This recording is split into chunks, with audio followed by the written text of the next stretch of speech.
Hello everybody. Today we're pouring concrete over plywood. That's right, 1.5 inch thick concrete over a plywood floor subbase. Now the reason for it is you can see those white tubes in there. Those are radiant heat tubes, and the concrete's just in here for the mass to hold the heat. And this is the best way we found to do this, is to pour 1.5 inch right over the plywood subfloor. So there's a lot of other ways to do it, but everybody tells us, including the heating guys, the building guys, that they like this way the best. So it's real important to get the floor flat. Now this floor will have some type of flooring over it. It's going to either, they'll put tile over it, hardwood flooring over it, click flooring over it. They'll put some type of flooring over this concrete.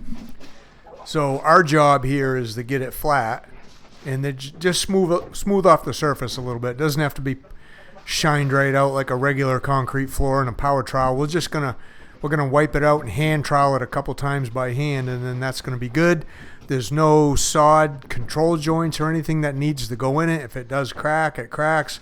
It's all gonna be covered up anyway. And it's not really being used for strength, even though it will strengthen the floor up a little bit.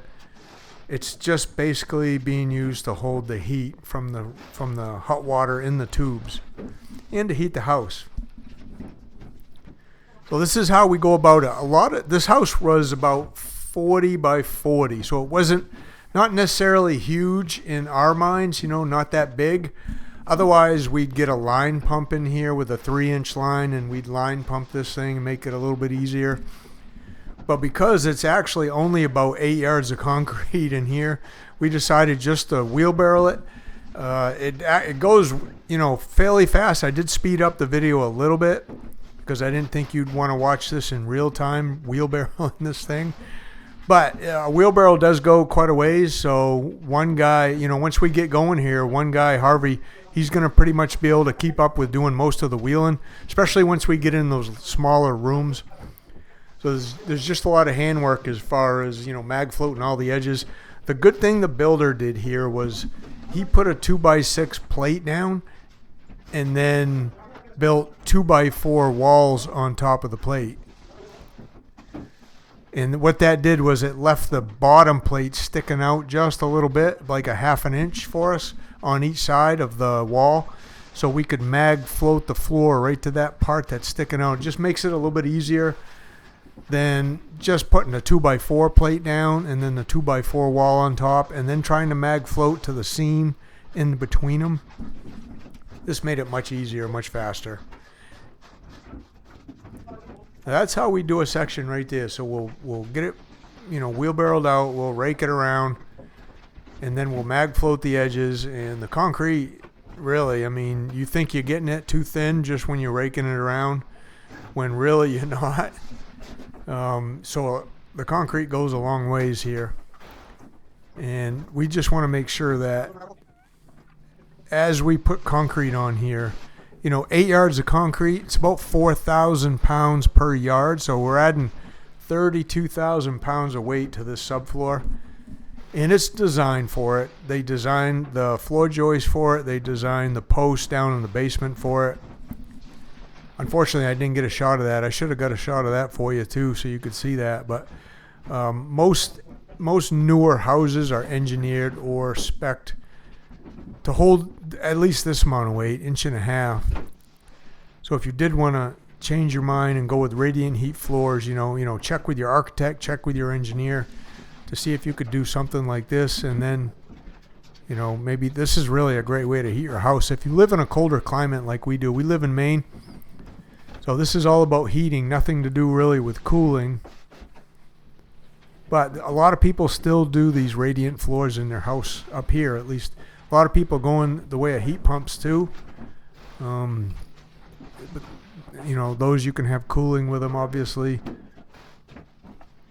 But we still do radiant heat in our floors on our pours, no matter if they're in a basement, if they're on a first floor like this. Like these people could even actually do it on their second floor if they really wanted to, but they decided just to do this floor here. So there's a couple of bathrooms we got to go in, a couple of bedrooms, the closets. The only room they didn't want us putting concrete in was where the hot tub, not the hot tub, but just the the shower and the tub unit were going. That's like a full unit that sets right on top of the plywood. So there wasn't really any need to heat the concrete underneath that.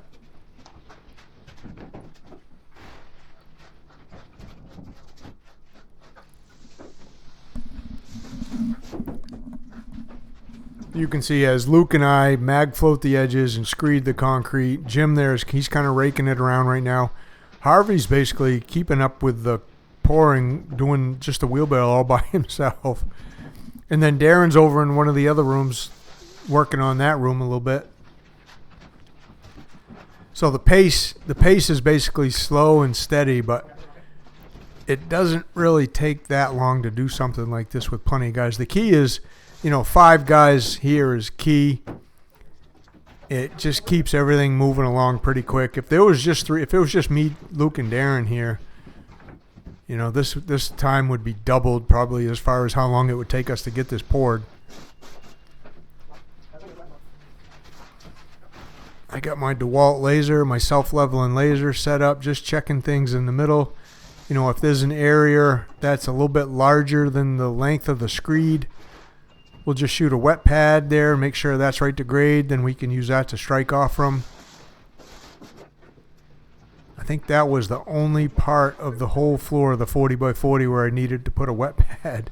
I might extend it a little bit here in a minute once we get a little more concrete down, but all the other rooms we had screeds big enough or small enough to go in the rooms and not have to shoot any pads.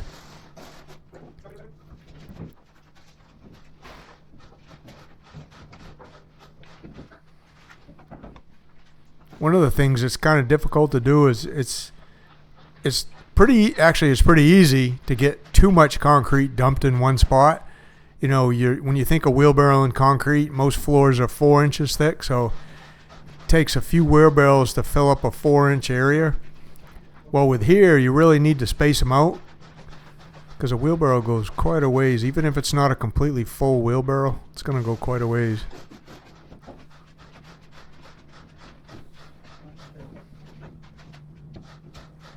So that right there gets us just a little bit over halfway, I'd say.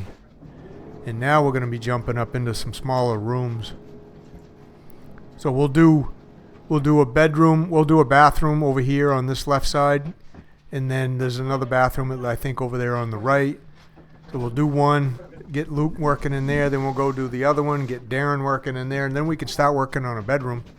It looked to me like there were 2 bedrooms down here. I don't really get the layout of everything, but kind of a wide open area back there for a kitchen, living room, maybe dining room, and then closing in the bedrooms and the bathrooms, obviously.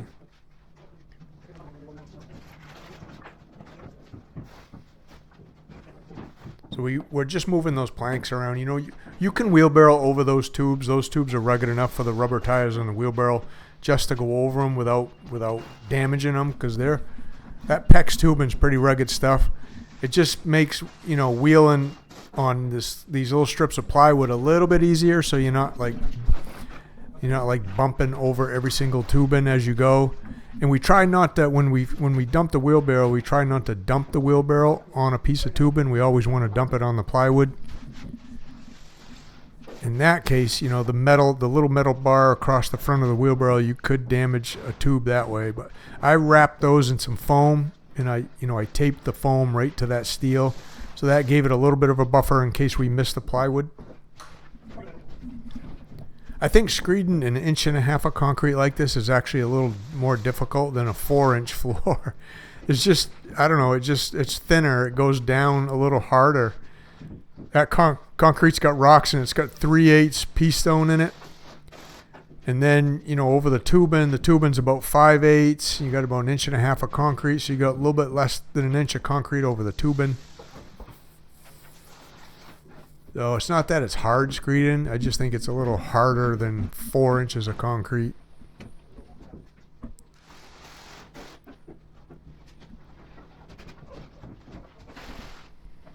So this looked to me like a bathroom way up in there that Luke's in. And then maybe some storage area right here, a couple closets, one on the right, one on the left.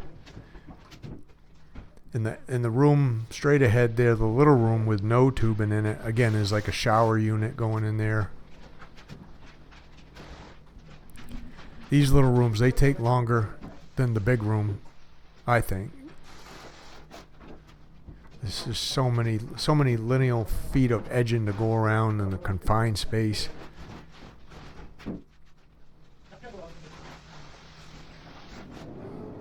Now what Harvey's doing right now is he's wheelbarrowing over in the other two rooms, and Darren and I are over there. You know, I was finishing up some screeding and some bow floating, but he's over there with Darren, giving him a few wheelbarrows, and then hopefully Luke has this screeded out, so Harvey doesn't have to just stop and wait. He can just start coming right over up here in this bedroom.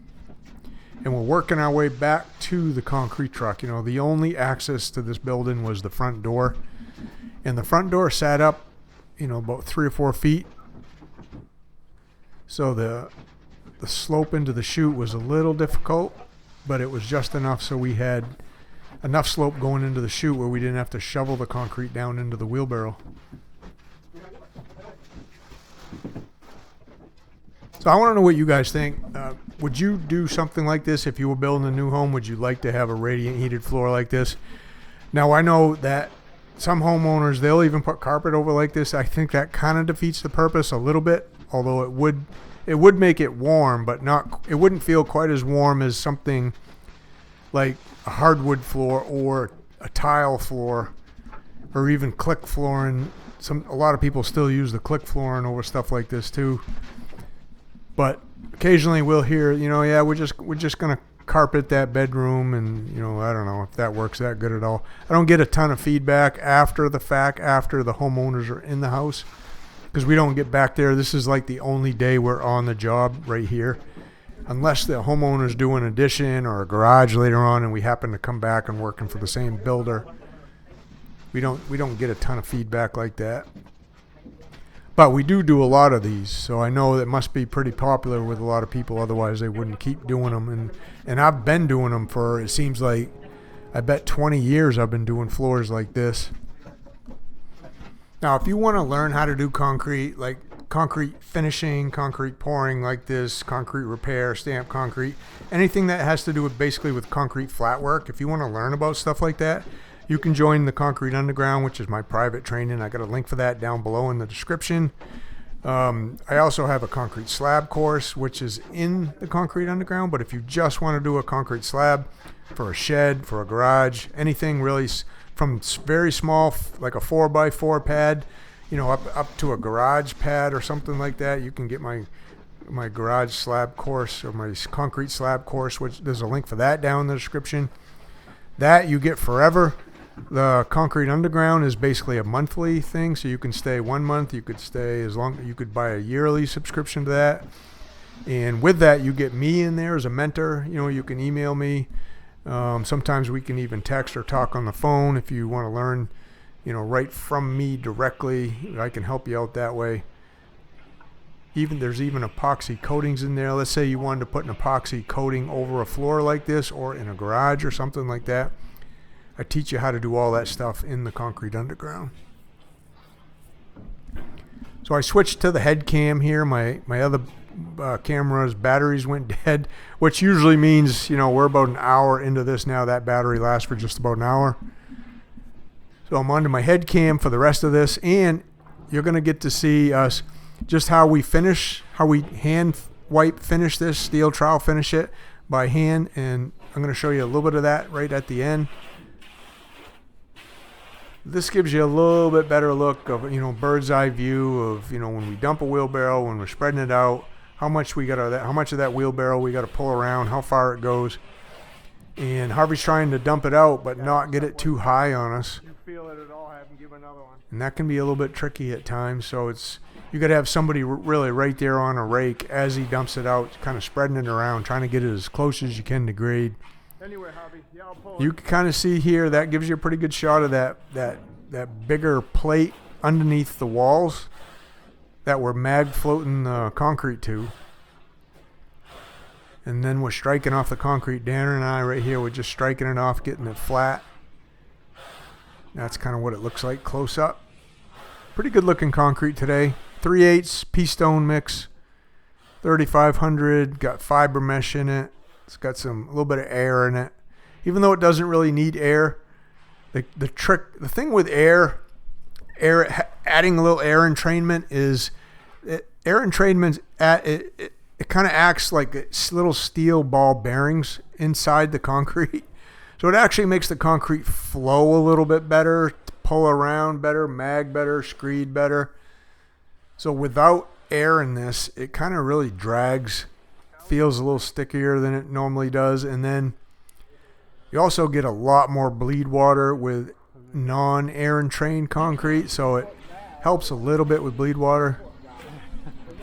We're getting right down to the end. We had a little too much concrete in there, and there's really no secret about how to get it out. Either you shovel it out or you bucket it out to get it to right the way you need to get it to. So that finishes up the pour. That's kind of what it looks like right after the pour. It's actually pretty smooth. It's not really that bad. You could probably put flooring over it, but what we really like to do is we'll, get those bull float marks out. You can see the difference already. We've already hit this once. We mag floated out by hand with the mag, and then we come right behind it with the steel hand trowel. We give it about 30 minutes or so, depending on the temperature, how hot it is, what it feels like it's setting up like, and then we'll go over it again. So this is the second time. We just all get out there on our skids, and we all kind of just, we do have a method to our madness. Like, we do have a pattern we go by, but kind of looks like we're all just scattered out there, just getting it smoothed out. But it's actually a lot smoother than it was right after we bull floated it. So that's good and flat and smooth. That'll, you can put any type of flooring over that just the way it is right there. So we're going to leave it as that. And, the homeowners, they've been here. They like it. They're pretty happy. So make sure, you subscribe. If you haven't subscribed yet, please go ahead and subscribe now. I come out with a couple videos a week all about different types of concrete stuff. I help teach you about concrete. And then, make sure you check out these 2 videos at the end here that are going to pop up. Go ahead and watch those. Let me know what you think of those. And we'll see you inside those videos.